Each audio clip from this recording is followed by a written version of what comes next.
میں حیاتی گروپ سے سوال کرتا ہوں.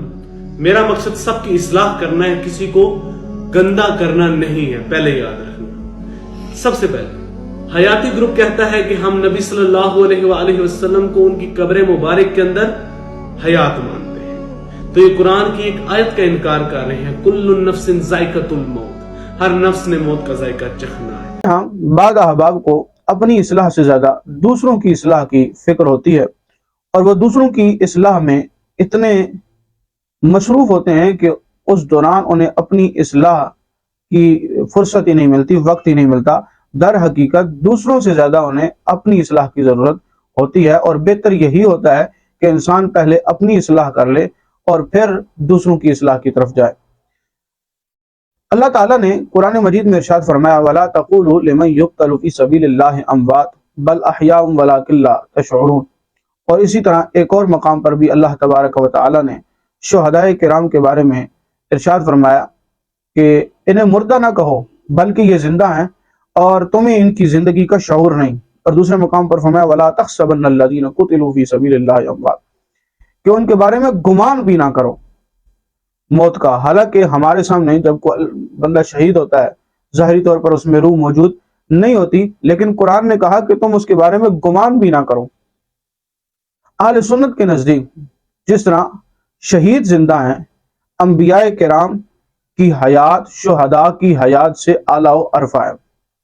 اب کسی بندے کا یہ کہنا کہ حیات النبی ماننے سے قرآن کی ایک آیت کا انکار لازم آتا ہے, اور وہ آیت ہے کل نفس ذائقۃ الموت. تو سوال یہ ہے کہ اگر نبی کی حیات ماننے سے قرآن کی آیت کا انکار لازم آتا ہے, تو کیا شہداء کی حیات ماننے سے قرآن کی اس آیت کا انکار لازم نہیں آتا؟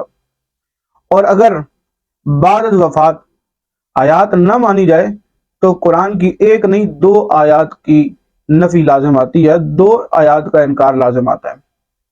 قرآن کی سب سے بہترین تفسیر ہوتی ہے جو تفسیر القرآن بالقرآن ہو. قرآنی آیات کی تفسیر قرآنی آیات سے کی جائے تو یہ سب سے افضل ترین تفسیر سمجھی جاتی ہے. یاد رکھیں, انبیاء کرام کے بارے میں یہ نظریہ کہ وہ حیات ہیں, یہ کوئی کسی کا گھڑا ہوا نہیں, یہ وہ نظریہ ہے جو رحمت کونین صلی اللہ علیہ وآلہ وسلم نے خود بیان فرمایا ہے. نبی کریم علیہ السلام نے ارشاد فرمایا, مسلم کے اندر یہ حدیث مبارکہ موجود ہے, صحیح مسلم کے اندر حدیث نمبر ہے 6158.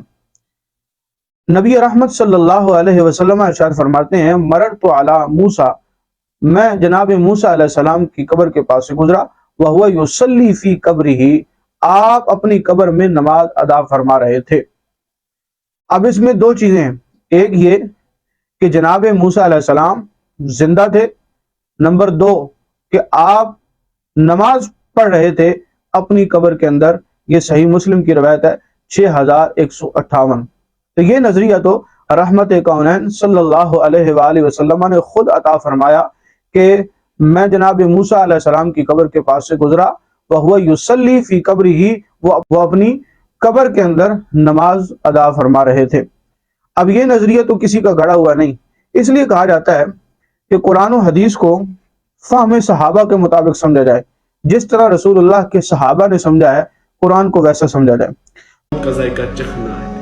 اس کے بعد تو یہ کہتے ہیں کہ ہم نبی صلی اللہ علیہ وآلہ وسلم کے صالح ثواب کے لیے قرآن پاک پڑھتے ہیں. تو میں پوچھتا ہوں ان سے, کیا کسی حیات کے لیے بھی قرآن پاک صالح ثواب کے لیے پڑھا جا سکتا ہے؟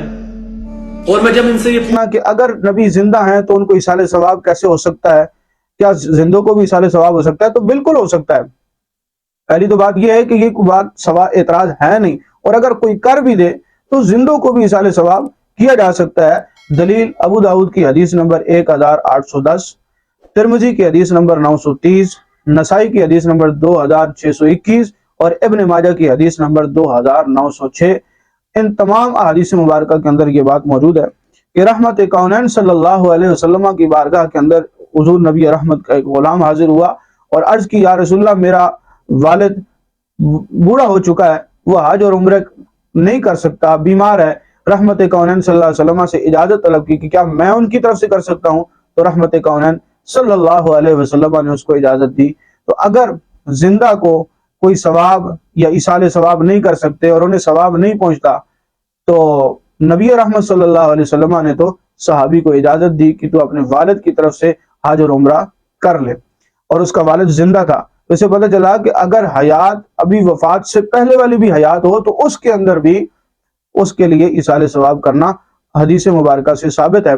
پھر رہی یہ بات کہ میں نے اگر زندہ ہیں تو تم نے انہیں قبر میں کیوں ڈالا، تو یہی سوال ہم کریں گے شہداء کے بارے میں کہ کیا شہید جب موجود ہوتا ہے تو کیا اس کے اندر زندگی ہوتی ہے؟ کیا وہ اس کی زندگی کو محسوس کیا جا سکتا ہے؟ لیکن قرآن کہتا ہے وَلَا تَحْسَبَنَّ الَّذِينَ قُتِلُوا فِي سَبِيلِ اللَّهِ، تم تو ان کے بارے میں گمان بھی نہ کرنا، بل احیاء، بلکہ وہ زندہ ہیں۔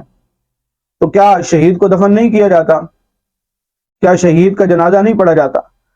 تو اس لیے زندگی صرف ایک بار ملی ہے، کوشش کریں کہ زندگی کو قرآن و سنت کے مطابق صحیح عقائد کو سمجھ کر ان پر عمل پیرا ہوں۔ اللہ تبارک و تعالی قرآن و حدیث کو سمجھ کر ان پر عمل کرنے کی توفیق عطا فرمائے۔ والسلام۔